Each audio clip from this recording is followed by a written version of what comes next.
नमस्कार, मेरा नाम है उदेश। आप लोग देखना शुरू कर चुके हैं द हिंदी रिपोर्टर। वक्फ जो बिल है वो संसद में 2025 में पेश किया गया, लेकिन इस बिल को वक्फ बिल 2024 का नाम दिया गया है। क्योंकि ये बिल जो है राज्य लोकसभा और राज्यसभा दोनों सदनों में पारित होकर के राष्ट्रपति की मंजूरी के लिए गया था, और राष्ट्रपति की यहाँ मंजूरी मिलने के बाद ये जो है बिल 8 अप्रैल 2025 से पूरे देश में प्रभावी रूप से लागू हो गया। ऐसे में जो वक्फ है इसके संशोधन को लेकर के, चूंकि ये वक्फ बिल जो है ये 1854 में पहली बार बनाया गया था अंग्रेजों के समय में, फिर लगातार इसमें धीरे धीरे अमेंडमेंट किए गए, परिवर्तन किए गए। 1954 में आजादी के बाद एक कानून का रूप इसको दिया गया। फिर 1995 में धीरे धीरे जो वक्फ संपत्तियां हैं उनके संरक्षण के लिए, उनके मैनेजमेंट और प्रबंधन के लिए लगातार संशोधन किए जाते रहे। 2013 में भी वक्फ बिल में जो है संशोधन किया गया। इसके बाद ये मोदी सरकार में अभी पिछले जो है कुछ दिनों पहले वक्फ बिल जो है दोनों सदनों में टेबल होकर के और लागू हो चुका है। जब से वक्फ बिल ये आया है तब से देश के अलग अलग कोने में जो है तमाम मुस्लिम संप्रदाय के लोगों के द्वारा विरोध प्रदर्शन किया जा रहा है। तमाम सारे मेंबर ऑफ पार्लियामेंट जो है, लोकसभा सांसद है, AIMI जो है MIM के जो चीफ हैं असदुद्दीन ओवैसी, उन्होंने बिल को संसद लोकसभा में फाड़ दिया और ये कहा कि ये बिल असंवैधानिक है और जो मुस्लिम हैं उनके लिए ये खतरनाक है, खतरा है। वक्फ बिल के लिए पूरे देश में अलग अलग कोने कोने में हर जगह अलग अलग तरीके से विरोध प्रदर्शन जारी है। अब चूंकि ये बिल लागू हो चुका है, ऐसे में वक्फ है क्या और क्या वास्तव में जो है वक्फ बिल आने से मुसलमानों के ऊपर कोई प्रभाव पड़ेगा या उनके जीवन में कुछ परिवर्तन हो सकता है, इन सब चीजों की बात करने के लिए हमारे साथ में फैजान है जो है मुस्लिम धर्म में को लेकर के अपना पक्ष रखेंगे। बहुत बहुत स्वागत है आपका फैजान जी। सबसे पहला प्रश्न मेरा ये है कि जो वक्फ है ये क्या चीज है, मतलब इसे वक्फ नाम कहाँ से आया, कैसे जो है लोगों को जानकारी हुई? जी, वक्फ एक फारसी भाषा से लिया गया है, जो कि मुगल काल में यहाँ पे फारसी भाषा का बोलबाला ज्यादा था जी। तो वक्फ का मानना होता है दान, दान कर देना किसी चीज को। तो जो मुस्लिम समाज में जिसका कोई है नहीं और उसके पास संपत्ति है, जमीन है, खेत है, मकान है या दुकान है मार्केट में कहीं जी, अब चूंकि उनका कोई है नहीं, वारिस नहीं है, या वारिस बहुतों के होते भी हैं, या लड़के में कोई ऐसी बुराई है, नशे का लत है लड़का, ऐसा होता है, तो वो लोग क्या कहते हैं, इसको संपत्ति को दान कर देते मस्जिद में। फिर वही संपत्ति मस्जिद के अंडर में आकर उससे जो कमाई होती है उस कमाई का हिस्सा मदरसे में, उसका मेन मकसद ये है कि जो हिस्सा कमाई का है, जो लाइन में सबसे पीछे खड़ा हुआ मुस्लिम है, जिस तक सरकार की मदद या समाज की मदद नहीं जा पा रही है या वो मांग नहीं पा रहा है, तो वहां काम है कि इस्लामी इदारे का काम है कि वहां तक इससे जो भी आमदनी होती है वहां तक उस लास्ट में खड़े मुसलमान तक जो दबा कुचला है वहां तक पहुंचाया जाए, उसकी मदद की जाए, आर्थिक तौर पर, सामाजिक तौर पर उसका मदद किया जाए। इसका काम ये है वक्फ की संपत्ति का। अच्छा, जो है वक्फ बिल में जो संशोधन है ये इसके पहले भी 2 बार हो चुका है, 1995 में और 2013 में भी हुआ था। उस समय मोदी सरकार नहीं थी देश में, कांग्रेस की गवर्नमेंट थी, तो उस समय इतना प्रदर्शन नहीं हुआ। और ये 2025 में जब वक्फ बिल नया आया तो इतना विरोध प्रदर्शन किस बात का हो रहा है, उसमें कौन सा ऐसा संशोधन हो गया है जिससे मुस्लिम लोग जो है उनको लगता है कि उनका अस्तित्व खतरे में है या जबरन उनसे चीजें छीनी जा रही हैं? देखिए, सबसे मेन चीज ये है कि जब भी सरकार किसी बिल को लाती है, कांग्रेस भी इससे पहले कोई बहुत से ऐसे बिल को लेकर है जिसका विरोध बीजेपी करती थी। अब यही लीजिए, आप जैसे आधार कार्ड बीजेपी विरोध करती थी, उसके बाद खुद बीजेपी इसको लेकर के आई। अब चूंकि बीजेपी इसको ला रही है, तो चूंकि एक माइनॉरिटी में, अल्पसंख्यक में इस चीज का डर बैठाया गया है, बीजेपी मुस्लिम विरोधी है, तुष्टिकरण की राजनीति करती है, क्योंकि विपक्षी दल इस चीज को लेके हो हल्ला करता है। तो अब उसमें ये चीज है कि अब ये बिल है, अच्छा, इस बिल को लाने से पहले जरा स्पष्ट कर देना चाहिए था सरकार को कि इस बिल में जो खामियां, जो त्रुटि है, या कुछ धन्ना सेठ जो इसके मुखिया बने बैठे हैं, खादिम, हाकिम, इसका फायदा उनको ही मिल रहा है, इसकी कमाई का ज्यादातर हिस्सा वो ले रहे हैं, उनके परिवार को इसका फायदा मिल रहा है, उनके खास लोगों को इसका फायदा मिल रहा है। तो सरकार को थोड़ा सा क्लियर करना चाहिए था कि हम इस बिल को ला रहे हैं समाज के दबे कुचले मुस्लिमों के लिए। हम उन धन्ना सेठों के हाथ से जो ताकत है, जिसकी मेन कमाई जो उनके जेब में जा रही है, उसको निकाल कर हम गरीब के जेब तक पहुंचाएंगे। ये चीज सरकार थोड़ा पहले क्लियर कर देती, ताकि हमको उम्मीद है कि तब समाज सड़कों पे लोग कम निकलते। अच्छा, सांसद में है तो सांसद में तो बहस का, मान ले विपक्ष का तो एक काम ही है। नहीं, इसके बारे में हम थोड़ा आपको बता दें कि जब संसद में ये बिल जब पारित हुआ और जब इस पे चर्चा हो रही थी, तो जो अल्पसंख्यक मामले के मंत्री किरण जो है रिजिजू हैं, उन्होंने भी और गृह मंत्री अमित शाह ने भी ये कहा था कि ये जो बिल है, ये मुस्लिम समुदाय के जो अल्पसंख्यक वर्ग के जो पिछड़े और दलित जो मुस्लिम है, ओबीसी मुस्लिम है, उनके जो है उनको विकास की धारा में लाने के लिए लाया गया है। तो सरकार ने तो संसद में इसको स्पष्ट किया था, इसके बाद भी विरोध प्रदर्शन लगातार जारी है। सरकार ने संसद में स्पष्ट कर दिया था, हाँ वो क्लिप हमने भी देखा था अमित शाह का। लेकिन मसला यह है कि उसको जमीन पर हकीकत में लाना, ये ऐसे बहुत सारे चीजें हैं सांसद में सरकार ने पास किया है, लेकिन वो जमीनी हकीकत से बहुत दूर है।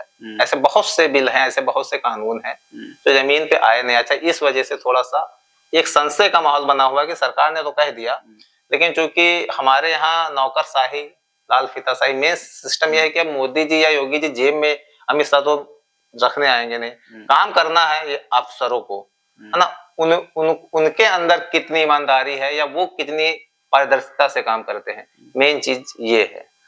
अच्छा, ये जो बिल आया है इसमें बहुत ज्यादा कोई बदलाव नहीं हुए हैं, कुछ छोटे मोटे बदलाव हुए हैं। जैसे मैनेजमेंट को लेकर के, प्रबंधन में पहले आयुक्त होता था जो कमिश्नर, वो उसको देखता था, अब जो है इसकी जिम्मेदारी जिला कलेक्ट्रेट को दे दी गई है। अब जिला अधिकारी जो है निर्णय लेगा, कोई सरकारी संपत्ति अगर वक्फ के अधीन आती है तो जिला अधिकारी का निर्णय होगा, वो देना चाहती है नहीं देना चाहती है। एक तो इस पे बदलाव हुआ। दूसरा, जैसे इतने समय से लगातार जो है ऑडिट नहीं हो रहा था, वक्फ की संपत्तियां कितनी हैं, कहाँ हैं, इसका कोई रिकॉर्ड नहीं था सरकार के पास। तो सरकार ने क्या किया कि उसका रिकॉर्ड मांग लिया कि भाई आप ऑडिट करवाइए, पूरा ब्यौरा दीजिए। तो यही दो बदलाव हुए हैं इसमें जो है, बाकी ज्यादा कोई परिवर्तन सरकार ने किया नहीं है। देखिए, अगर सरकार ने ब्यौरा मांगा है, ऑडिट मांगा है, तो ये तो अच्छी बात है। कुल है कितनी संपत्ति और इससे आय कितनी हो रही है, और फिर उस आय का जो स्रोत है वो खर्च कहाँ हो रहा है। तो ये ब्यौरा अगर सरकार मांग रही है तो ये ब्यौरा सही मांग रही है, क्योंकि एक्चुअल में जो चीज है, हमने पहले भी बताया कि ये लाइन में सबसे पीछे खड़े मुस्लिम के लिए होता है, उसके मदद के लिए। और अगर ये मदद उस तक पहुंच नहीं रहा है, इसका फायदा खास लोगों को पहुंच रहा है, तो बिल्कुल सरकार का हक है कि इस चीज के बारे में पारदर्शिता लाए, उसका ब्यौरा मांगे। और वक्फ के जो अभी फिलहाल जो वक्फ बोर्ड के अध्यक्ष हैं, तो वो इस ब्यौरा को सार्वजनिक जो विरोध प्रदर्शन में लोग ये भी कहते हैं कि जो सरकार है वो कब्रिस्तान और मस्जिदें वो छीन लेना चाहती है, ऐसा कुछ आपको लगता है? अब मान लीजिए मस्जिद और कब्रिस्तान जो है, क्योंकि इस्लाम में एक चीज क्लियर है कि मस्जिद या कब्रिस्तान, मजार है तो आप कहीं पर भी ग्राम समाज है बना लीजिए, या किसी आदमी ने विरोध किया, मजार एक ऐसा चीज है जो हिंदू मुस्लिम दोनों समाज उस जगह पे जाता है।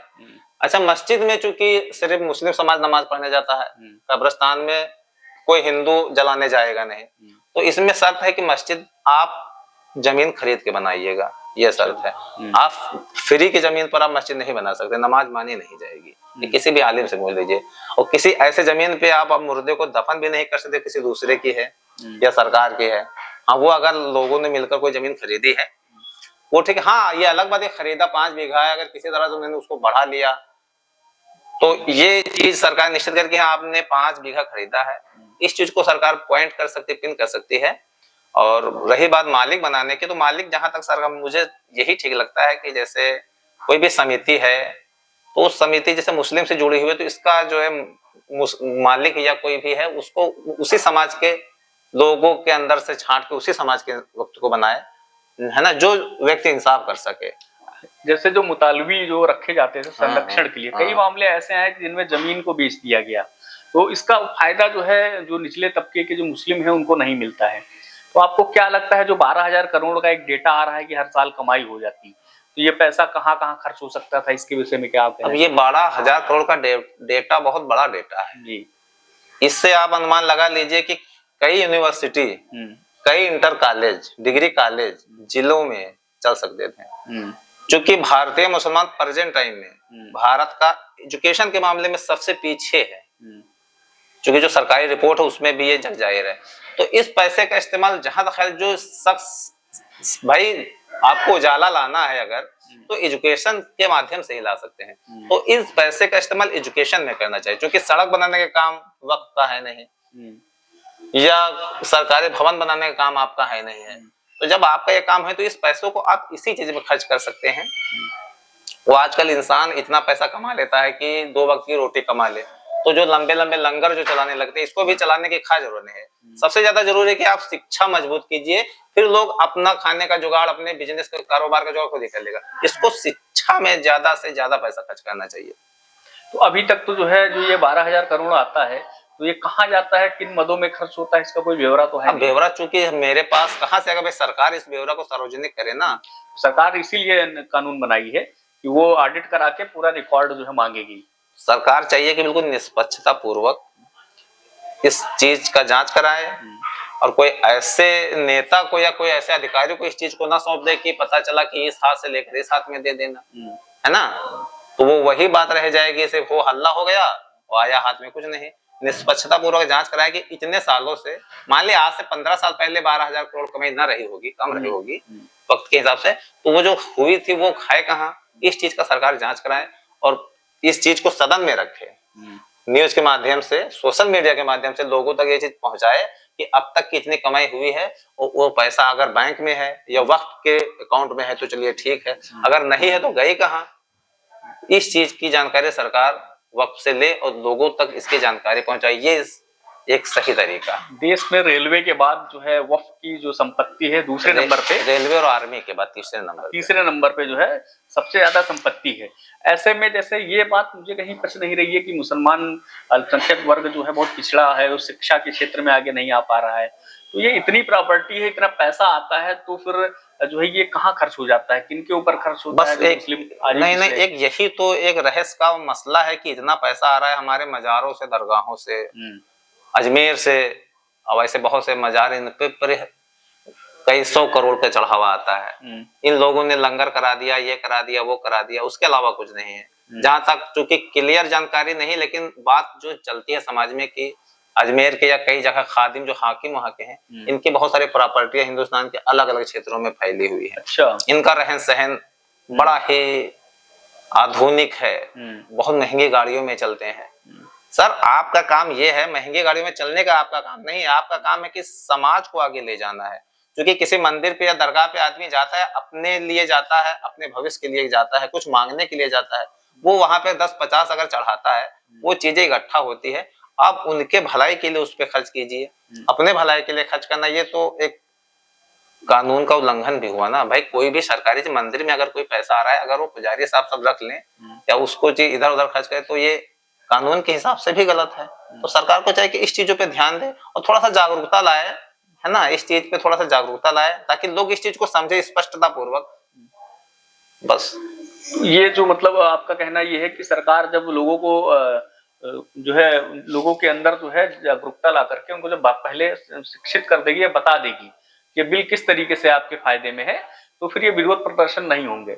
बिल्कुल। अब 3 तलाक का विरोध प्रदर्शन कहीं हो रहा है भाई? आपने बताया कि ये चूंकि औरतों के लिए कितना सही है, अच्छा उसमें गिरावट आया या नहीं आया वो अलग बात है, लेकिन कानून चूंकि ज्यादा गलत था नहीं, उस समय लोग हल्ला हो मचा, लेकिन बात दफा होगी। ठीक इसी तरह लोगों के दिमाग में ढंग से अगर ये चीज आ गई कि हाँ ये फायदे का चीज है, और जो कि जग जाहिर है कि इतना पैसा करा रहा है तो जा कहाँ रहा है, ये हर मुसलमान हमारी तरह ये जानना चाहता है। हम कोई वक्फ बिल की, चूंकि हम बिल के तो फिलहाल समर्थन में है नहीं, अब समर्थन में आने का मतलब यह है कि इसको थोड़ा सा पारदर्शिता लाया जाए, इसको क्लियर करके लोगों तक इसका बात रखा जाए, बस। तो वक्फ बिल का क्या आप समर्थन करते हैं, नहीं करते हैं? फिलहाल तो हम 50-50 में है।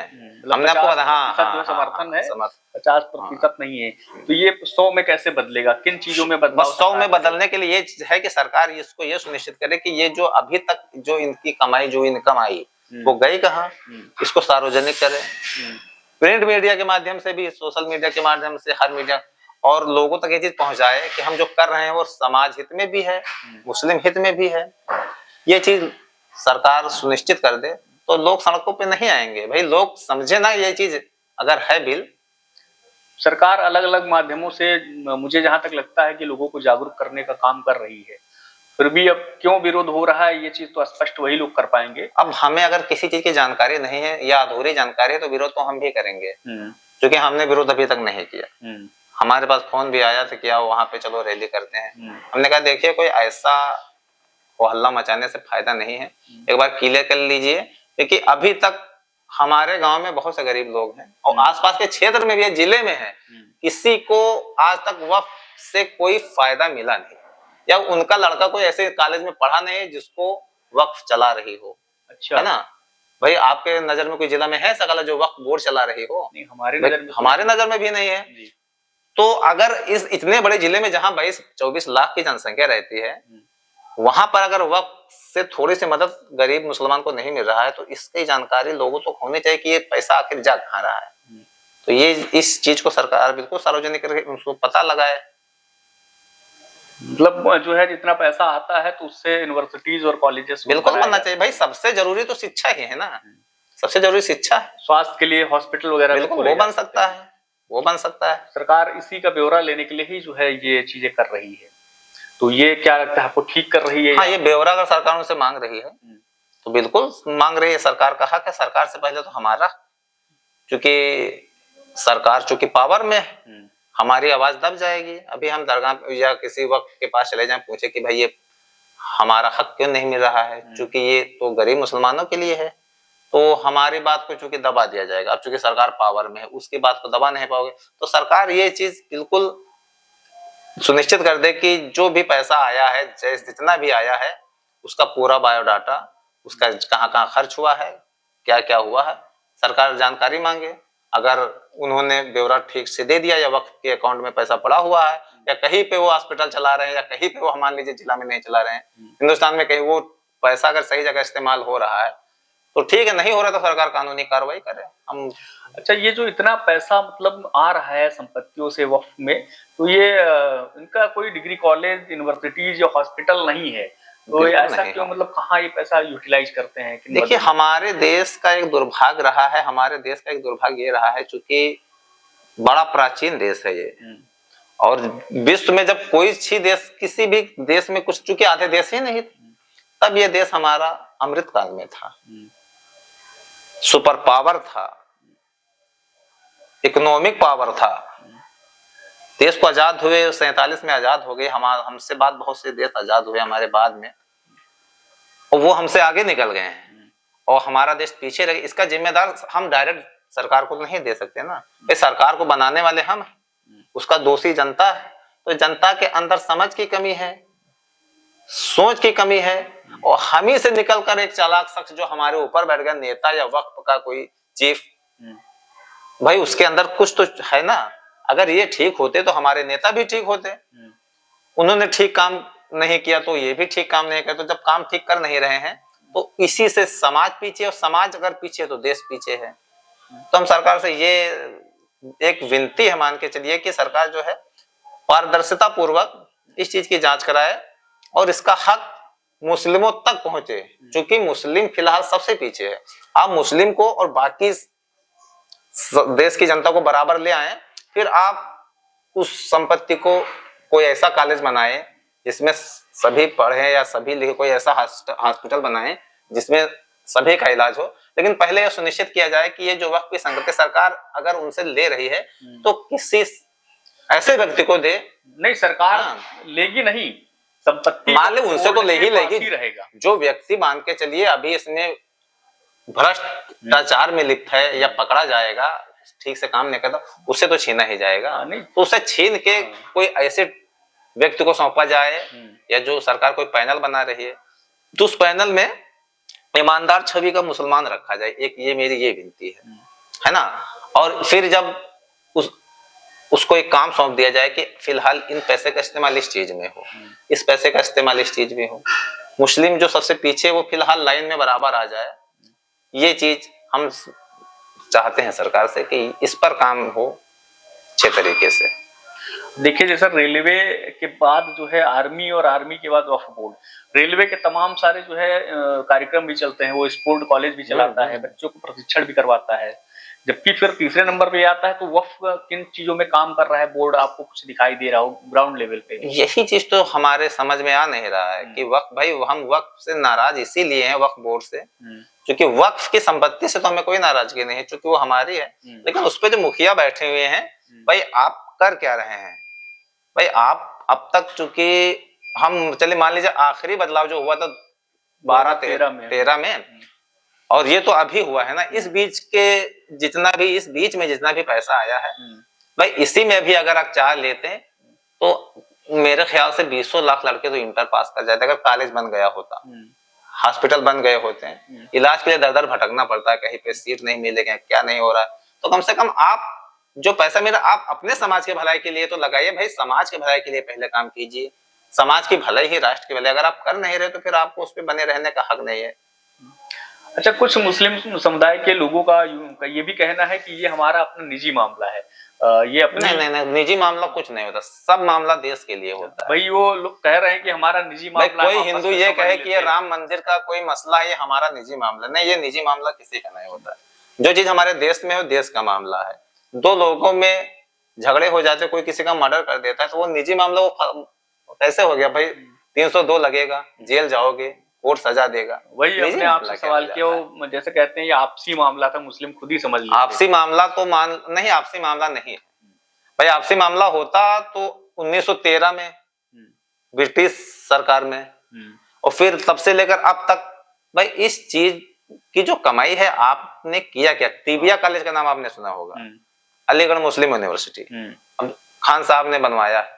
उसके कई सारे हॉस्पिटल चलते हैं। टीबिया कॉलेज अभी भी उसका अभी शरबत वाला केस चल रहा है, उसी का शरबत है, हमदर्द, ये सब चल रहे हैं ना, क्योंकि वो वक्फ की संपत्ति नहीं, वो तो उन्होंने एक हकीम साहब ने खोला था, फिर धीरे धीरे वो आगे चला गया। इसी तरह का अगर समय से पहले 100 साल पहले अगर किसी कॉलेज का आप शुरुआत कर देते, किसी संस्था का आप शुरुआत कर देते, तो आज वो उसका परचम कितना बुलंद होता, लाखों की तादाद में मुस्लिम से जुड़ गए होते और आज तक उनकी दीनहीन स्थिति सुधर गई होती। चलिए, हमारे साथ में बात अपना पक्ष रखने के लिए थे जो है फैजान अहमद जी। इन्होंने अपना पक्ष रखा और बताया कि वक्फ बिल किस तरीके से जो है समर्थन करने योग्य है और किस तरीके से नहीं है।